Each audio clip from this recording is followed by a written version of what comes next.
Olá, pessoal! Estamos de volta com mais uma aula de Sociologia. E o tema da aula de hoje é um tema que, de certa forma, virou uma espécie de tabu na sociedade brasileira, o que não deveria ser, tá?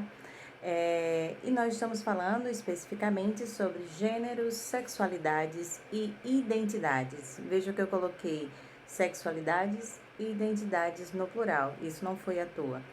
E aí eu gostaria de destacar aqui para vocês que, apesar do tema ter se tornado tabu nos últimos anos, ele também vem ganhando mais expressividade na sociedade brasileira à medida que crescem as mobilizações, os atos, as manifestações e os debates em torno das minorias.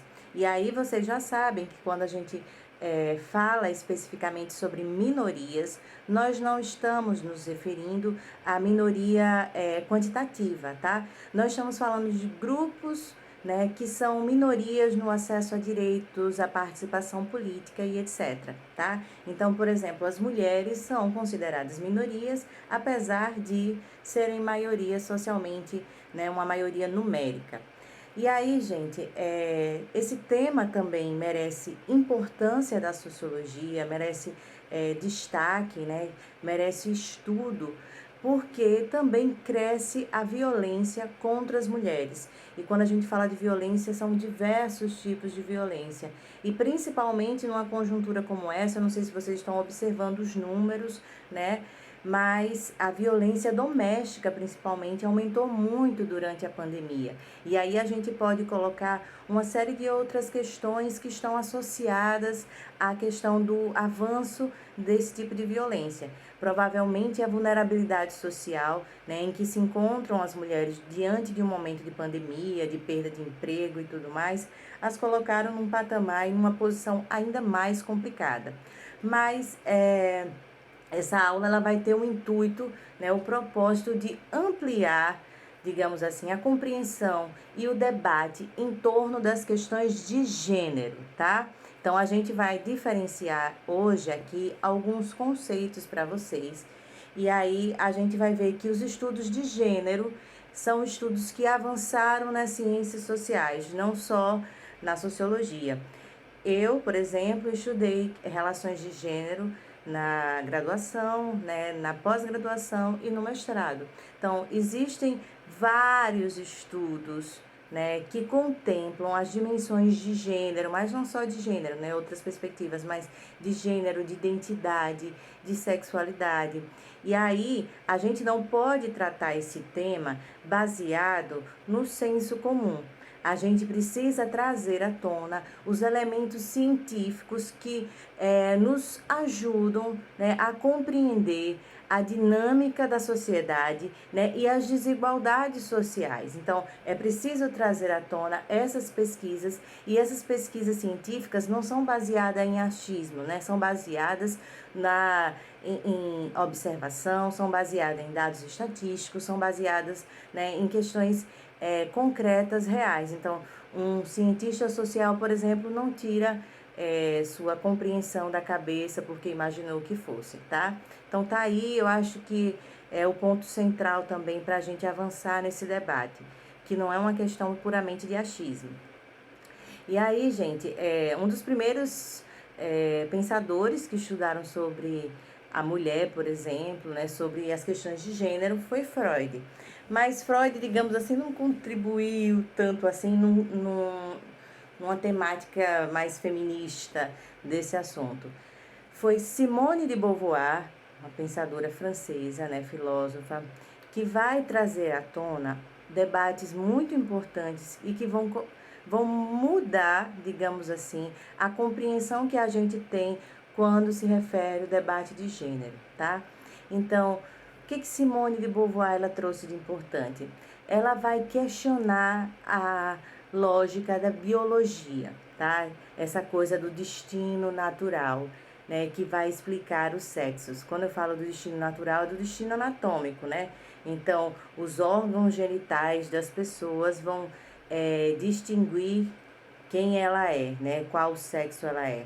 E aí ela vai trazer à tona uma dimensão muito importante que é preciso observar as questões culturais, certo? E educacionais para a gente compreender a construção do papel do masculino e do feminino. E aí ela vai, pela primeira vez, distinguir o que é sexo do que é gênero, tá? É dela a célebre frase de que não se nasce mulher, torna-se mulher. É uma frase que explica muito essa teoria dela. Então, já coloquei aqui um diferencial. Sexo é diferente de gênero. Então, sexo, por exemplo, corresponde aos aspectos biológicos. Então, as genitálias que dizem que você é macho ou fêmea. Já gênero, não. Gênero tem a ver com as construções e as expectativas sobre o comportamento do masculino e do feminino, tá? Quando a gente fala isso, quer dizer o seguinte, o que nos faz mulher não é basicamente a questão biológica, né? O que você entende como mulher, né? Mulher tem cabelo comprido, mas o homem também pode deixar o cabelo crescer. Mulher tem comportamento mais brando, e isso é uma questão da construção social. Mulheres têm mais aptidão, né, para as atividades domésticas. Não, isso foi desde criança, por exemplo, estimulado na vida das meninas, né, e das que têm um sexo feminino. Então, o que Simone de Beauvoir está querendo dizer é o que vai determinar você ser mulher ou ser homem enquanto gênero, vai ser a criação, vai ser a construção familiar, vai ser a experiência educacional, vai ser o que vão lhe ensinar, é o que vai determinar se você é do gênero masculino ou se você é do gênero feminino. Se você, mulher, por exemplo, né, desde pequenininha, fosse ensinada a, não, ter o cabelo curto é legal, né, ser uma pessoa mais agressiva é legal, né, então se você teria outros padrões de comportamento que não fazem você se imaginar enquanto mulher. Então, vocês estão compreendendo o que eu estou querendo dizer? Simone de Beauvoir vai mostrar que a dimensão do feminino é cultural, tá? Vai além do aspecto biológico. E tem um outro conceito também que a gente vai aprender na aula de hoje, que é o conceito de identidade de gênero. Veja, eu falei o que é sexo, que tem a ver com as questões biológicas, as genitálias, por exemplo, macho, fêmea. Eu falei o que é gênero, que tem a ver com a forma como você é criado. Meninas vestem rosa, meninos vestem azul, né? E tem identidade de gênero. Identidade é como você se vê, como você se reconhece, é o que está aqui, ó, na cabeça. Só que essa identidade ela é formada por elementos culturais, pela sociedade, pela experiência familiar, desde a infância, ou seja, pelo processo de socialização, né, pela qual os adultos influenciam, por exemplo, as crianças nos comportamentos com relação ao corpo.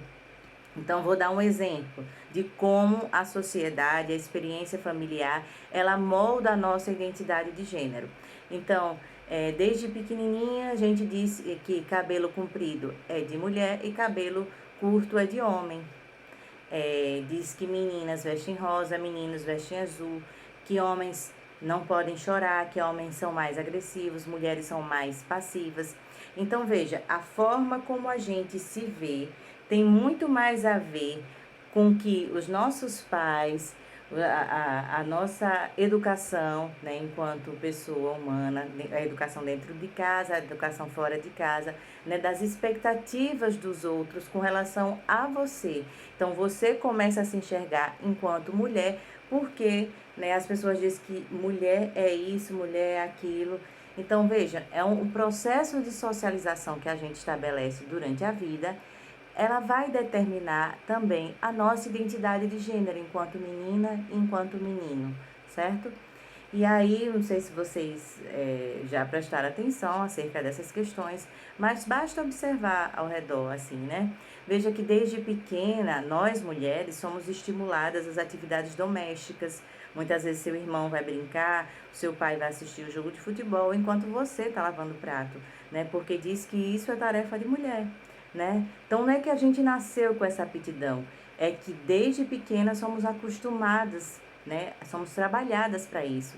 Então, se a gente pegar, por exemplo, né, quais os brinquedos que nós mulheres recebemos. Eu, por exemplo, né, tive bonequinhas, tive móveizinhos, objetos de cozinha, maquininha de costura, todos aqueles utensílios que estão ligados às atividades domésticas e às atividades de cuidado, porque, por exemplo, as atividades de cuidado com as crianças e idosos também são colocados como responsabilidade feminina. Então, vocês estão observando? Então, isso é uma construção social, isso não é biológico, a gente não nasce com isso, né, com essa aptidão inata. Então, essas teorias, por exemplo, que a gente vai aprender também na aula de hoje, que a gente começou a aprender, elas têm um objetivo de desnaturalizar as relações de dominação que existem na sociedade. Essas relações, né, são marcadas por uma lógica machista, que é essa a expressão correta, né? E que legitimam a dominação do homem para com a mulher, tá? Essa relação de dominação acaba introjetando também na sociedade a lógica de que se a mulher, né, não cumprir com seus objetivos, ela pode sofrer de violência. Então, a violência sofrida pela mulher, ela tem um caráter social, de gênero, tá? Então, é importante a gente marcar isso, né? Os homens, eles foram também acostumados, né, criados para ser essa pessoa dominadora. Então, o machismo, ele está introjetado nas mulheres e nos homens também, tá? As mulheres, desde pequenininhas, são acostumadas, né? Não podem abrir a perninha, não pode se comportar de outra forma, porque senão não seria coisa de menina, certo? Então, vocês estão conseguindo observar. É claro que todas essas relações também, ela é fruto do que a gente já estudou, inclusive na semana passada, do patriarcado, né? O patriarcado, de acordo com as teorias feministas, seria uma espécie de sistema meio que semelhante ao que foi o escravismo, né? Já que a gente também já estudou sobre escravidão. Então, esse método que é análogo, né, o patriarcado, ao escravismo, por exemplo, acaba dando suporte, legitimidade à violência doméstica, por exemplo, né? Então, o patriarcado, ele se expressa na ideia de que o homem é superior à mulher. E aí, como é que a gente vê ou percebe a herança do patriarcado, né, dessa lógica de dominação masculina sobre a feminina? Como é que a gente consegue identificar? Isso existe ainda nos dias de hoje? Pior que existe, né? Então, se a gente observar a exploração sexual das mulheres no aspecto do turismo, se a gente observar as desigualdades de gênero, né, as desigualdades entre homens e mulheres no mercado de trabalho, né? Se a gente observar, por exemplo, a não participação das mulheres na política, né, a exclusão das mulheres na política, se a gente for perceber, né, a responsabilização única das mulheres com relação às atividades domésticas, porque se vocês observarem, os dados estatísticos demonstram que as mulheres, né, são responsabilizadas em todo o mundo pelas atividades de cuidado e pelas atividades domésticas. Então, tudo isso, né, na verdade, são indícios sociais de que ainda temos a herança do patriarcado nos dias de hoje, certo? Tem outras questões e outros conceitos aqui também que eu gostaria de trazer para vocês conseguirem compreender.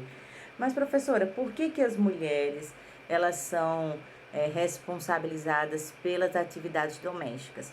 Porque, associada a essa questão da questão do gênero, né? O que é essa relação de gênero? O que é o gênero, né? O gênero são os papéis sociais, são as caixinhas que lhe enquadram desde pequeno. Então, você é homem, você tem que se comportar assim, você é mulher, tem que se comportar assim. E aí, espera-se um determinado papel social que você desenvolva. E aí, junto com essas caixinhas, colocaram uma outra coisa, né, que está associado a isso, essas expectativas com relação a determinados papéis de gênero, que é a divisão sexual do trabalho. Essa ideia que não surgiu hoje, né, já existe há milhares e milhares de anos na história, ela refere-se, por exemplo, à atribuição de tarefas, né, diferentes ou de responsabilidades diferentes com relação a homens e mulheres, né? Quando eu falo homens e mulheres do sexo biológico, né? Então, Por exemplo, se você nasceu mulher, você tem que cumprir determinadas funções na sociedade, você tem que se ficar mais restrita às atividades na esfera privada. Já o homem, ele é destinado para as atividades na esfera pública. Então, é uma forma de organização de trabalho que tem por característica essa destinação prioritária do homem na esfera pública e da mulher na esfera privada. Aí você pode dizer, mas professor, isso já mudou, isso era antigamente, né? Os homens hoje em dia trabalham fora, mas as mulheres também. Mudou, mas não tanto. Por exemplo, as mulheres foram realmente, desde a Revolução Industrial, né? Ou antes disso, que também tem uma questão que a gente não acaba não levando em consideração o trabalho da mulher negra, mas a gente vê de forma mais massiva no mercado de trabalho que as mulheres elas ocuparam, né, o mercado de trabalho, mas quando elas foram para o mercado de trabalho, elas acabaram ocupando aquelas profissões tidas como extensão da atividade doméstica. Então, as mulheres elas ainda são responsáveis pelas atividades de cuidado na esfera pública, por exemplo, elas são maioria nas enfermeiras, né, elas são maioria entre as professoras, ou seja, essa coisa do cuidado da educação, elas são maioria nas empregadas domésticas, elas são maioria entre as babás, né? Quantos babás homens vocês conhecem? Quantos empregados domésticos homens vocês conhecem? Então, é como se ela no mercado de trabalho ocupasse aquelas atividades tidas como femininas, tá? Só que justamente essas atividades, elas acabam recebendo, né, as piores remunerações. Por quê? Porque ainda é fruto de uma lógica de subordinação de gênero, né, de dominação de gênero, em que o papel da mulher sempre é subalternizado ao papel do homem e as atividades de mulheres, de acordo com essa lógica, são menos valorizadas do que as atividades de homens, tá? Então, se vocês perceberem, né, essas repercussões dessas teorias, né, da divisão sexual do trabalho, elas acabam repercutindo inclusive nos cargos, né, nessas funções ocupadas. Então vejam quantas mulheres gerentes, por exemplo, vocês conhecem, né? Normalmente elas podem até ser maioria em determinada profissão, mas na hora de assumir a gerência não é ela que assume, é o homem, tá? Então há uma distinção na valorização do que é tido de trabalho feminino e o que é trabalho masculino, tá? Então essa diferenciação da valorização. Então, de acordo com essa lógica, o trabalho de homem vale mais do que o trabalho de mulher, tá? Então, vejam, esse aqui é um outro conceito que eu estou trazendo para vocês que está associado ao conceito de gênero. O conceito é divisão sexual do trabalho, tá?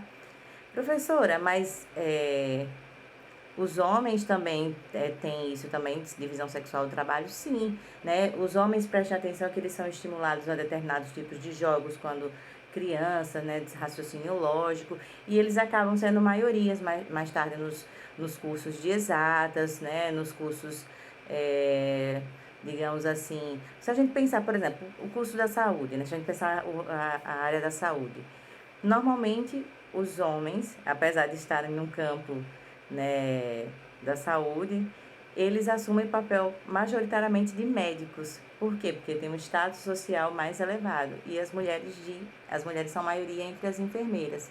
Então vocês estão percebendo, mesmo quando eles ocupam áreas que seriam mais voltadas na ideia, né, para uma lógica feminina, eles mesmo assim eles ocupam aquelas funções mais valorizadas e as mulheres assumem as profissões menos valorizadas, certo? Então, é importante também destacar o seguinte: essas relações de gênero, elas têm caráter diferenciado, né? Ou seja, as mulheres são mais ou menos oprimidas a depender de outros fatores também. Então, se for uma mulher pobre, trabalhadora, ela vai sofrer mais os efeitos dessa opressão de gênero do que uma mulher rica, né, que tem empresária e tudo mais. Se a mulher for, por exemplo, mulher trabalhadora e negra, aí ela vai sofrer ainda mais. Se ela for mulher trabalhadora, negra e bissexual, por exemplo, ela vai sofrer ainda mais opressão. Esse é um outro conceito trazido pela sociologia que é chamado de interseccionalidade. A gente observa que quanto mais essas relações de opressão elas estão juntas, dá para perceber, né, dá para capturar que acaba que a pessoa ainda sofre ainda mais opressão, certo? Quando juntam outras relações de opressão social. E aí tem outras questões que eu gostaria de trazer aqui para vocês, certo? Primeiro, a questão da identidade de gênero. Eu falei para vocês que identidade de gênero é como você se reconhece, é como você se vê, é como tá aqui na sua cabeça, é como você se vê, né? Isso não tem a ver com sexualidade. Vou tentar explicar aqui para vocês, certo? Identidade de gênero, na verdade, é um conceito que veio à tona principalmente a partir de uma teoria de uma filósofa chamada Judith Butler, tá? Judith Butler, ela vai discutir, né, sobre a questão de como as identidades de gênero, elas são construídas a partir das expectativas que os pais, a família, a escola depositam em torno de você, né? As repetidas vezes que nós escutamos, isso é coisa de menino, isso é coisa de menina, né? Isso acaba formando a nossa identidade. Então, eu ouvi tanto sobre isso que eu me vejo enquanto mulher, tá? Mas existem pessoas que não, mesmo ouvindo isso a vida toda, não se veem. É como se estivesse olhando no espelho e tivesse, por exemplo, fantasiada. E aí a gente chama essas pessoas, né, que acabam negando essa expectativa social, né, que se tem dela, a gente acaba chamando essas pessoas de transgêneros. Então, por exemplo, o Tami, que é o filho da Gretchen, ele acabou que não se reconheceu, né, na expectativa de gênero que a sociedade colocou sobre ele. Por quê? O que a sociedade faz? A sociedade disse, ó, nasceu com tal genitália, com a genitália feminina, então é mulher. Então, se a mulher precisa agir assim, assim, assado. O Tami Miranda, acho que é o nome dele, ele se via no espelho e não se reconhecia enquanto mulher. E aí ele fez, acho que algumas cirurgias e tomou alguns hormônios e hoje em dia assumiu a identidade de gênero a qual ele se vê e ele se reconhece, tá? Isso não tem necessariamente a ver com sexualidade, tá? Sexualidade a gente fala sobre relações afetivas, sobre orientação sexual, sobre a disposição que vocês têm de se relacionar sexualmente e afetivamente, tá? Sexualidade é outra coisa. Identidade de gênero é como você se vê e se reconhece. Então, pessoas transgêneros foram aquelas que negaram a identidade de gênero que a sociedade lhe pôs, certo? E aí a gente vê que ainda a nossa sociedade, ela tem uma compreensão ainda muito restrita para poder entender essas questões. Então a gente fala isso porque o próprio também foi alvo de muitas críticas e preconceitos, porque foi fazer uma propaganda do Dia dos Pais, e agora recentemente, e aí as pessoas mais conservadoras, as famílias mais conservadoras destilaram muito ódio e preconceito, né, porque ele não pode ser pai. Ao passo que também observamos durante esses dias, né, um caso de uma menina de 10 anos que foi estuprada, e aí, nesse caso, queriam dar o direito do estuprador de ser pai, porque foram para frente do hospital que a menina iria realizar o aborto legal, porque em caso de estupro a pessoa pode optar por realizar o aborto. E nesse caso aí as pessoas começaram a chamar a menina de assassina se realizasse o aborto. Então, na prática, eles estão querendo dar o direito do estuprador ser pai, mas o Tami Miranda não pode ser pai, não pode adotar uma criança porque ele não nasceu com uma genitália masculina. Vejam e acompanhem o raciocínio. Agora vejam só. Tami Miranda, ele se reconhece como homem, né? Identidade, ele se vê enquanto homem. Mas Tami Miranda poderia namorar homens. Veja, Tami Miranda não nasceu, digamos assim, com a genitália masculina. Nasceu com a genitália feminina. Depois ele resolveu se assumir enquanto homem, certo? Mas ele não necessariamente poderia não namorar mulher, ele poderia namorar um homem. Por quê? Porque Identidade não tem relação com sexualidade, tá? E o que é sexualidade? Foi isso que eu disse para vocês agora há pouco. Tem a ver com a predisposição, né, afetiva e de se relacionar sexualmente. E aí é importante também trazer à tona o pensador, o filósofo Michel Foucault, que estudou essa questão do corpo humano e das sexualidades e buscou compreender, por exemplo, como a ciência ocidental, como as religiosidades de forma geral, né, as instituições religiosas contribuíram para que a gente normatize e discipline o nosso corpo, né, a entender as coisas só dessa forma, né? Nasceu com a genitália masculina, é homem e só pode gostar de mulher. E se nasceu com a genitália feminina, é mulher e só pode gostar de homem. Então, a gente culturalmente, né, foi forjado, foi criado para a gente se enxergar dessa forma binária, homem e mulher. Não existe nada além disso, tá? E aí, isso também favoreceu a ascendência, a dominação masculina na sociedade, certo? Atualmente, prestem atenção no que eu estou falando. As ciências sociais, a psicologia, a medicina, elas superaram essa concepção de que a sexualidade ela é definida por hormônios, ela é definida por elementos fisiológicos, ela é definida por questões bioquímicas, tá? Na verdade, hoje em dia, tanto as ciências sociais, quanto a medicina, quanto a psicologia já avançaram que as questões, que os elementos socioculturais também são muito relevantes na definição dos papéis de gênero, certo? E aí, vejam só o que eu estou querendo dizer para vocês. Eu estou querendo dizer que, por exemplo, vou dar um exemplo histórico.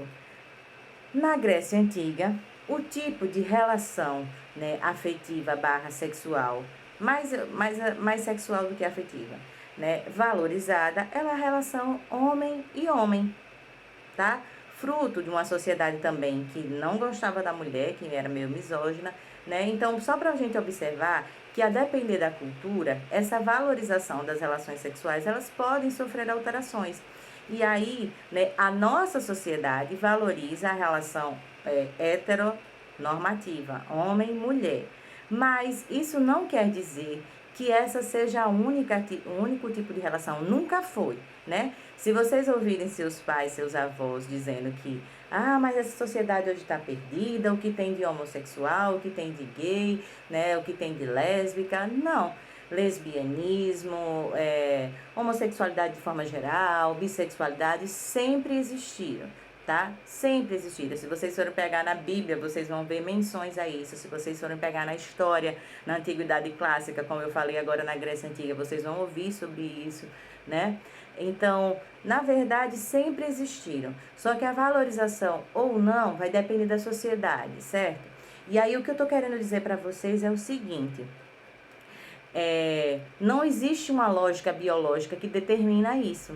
Isso é social. Se é social, é passível de mudanças, né? Se é social, é passível viver de forma harmônica. Se é social, não tem necessidade, né, de uma pessoa ficar achincalhando outra por ser homossexual, por exemplo, tá?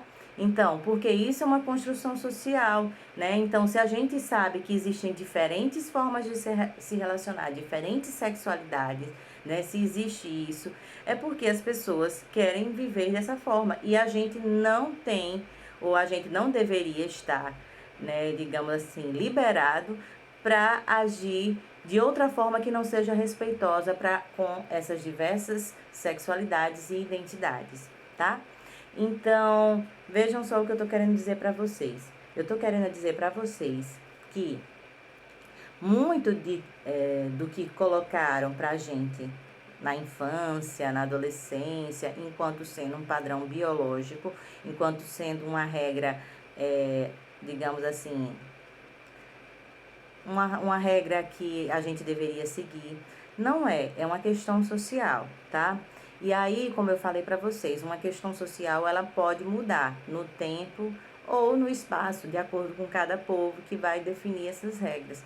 Então, tem coisas, por exemplo, que a gente não observa na atualidade, mas basta uma reflexão mais aprofundada para a gente ver, né, que tem raízes machistas. Por exemplo, a discussão sobre o aborto no nosso Brasil é uma discussão pautada, né, em questões morais e religiosas, muitas vezes.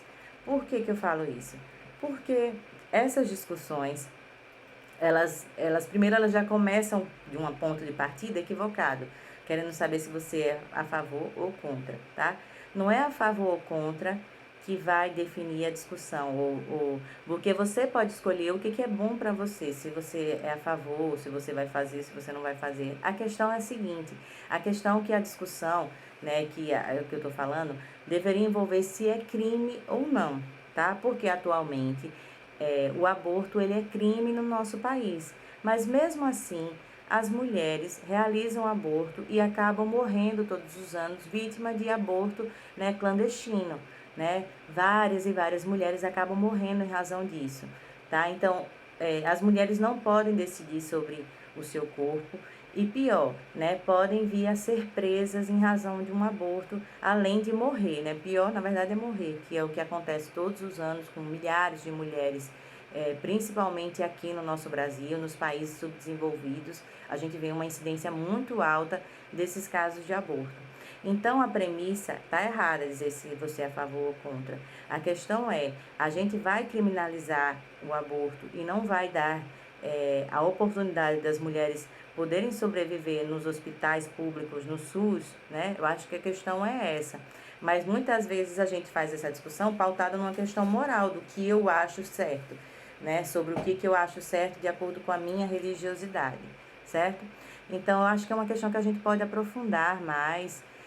Eu falei de forma bem simples, bem rasa, mas que eu acho que também está eivado, que está carregado de interpretações religiosas, de interpretações morais, né, e que acabam levando à morte de várias e várias mulheres todos os anos, certo? Então, por hoje é só. Eu espero que tenha contribuído aí no debate com vocês. E quaisquer dúvidas vocês podem me perguntar no Classroom, certo? Então, até a próxima. Tchau, tchau.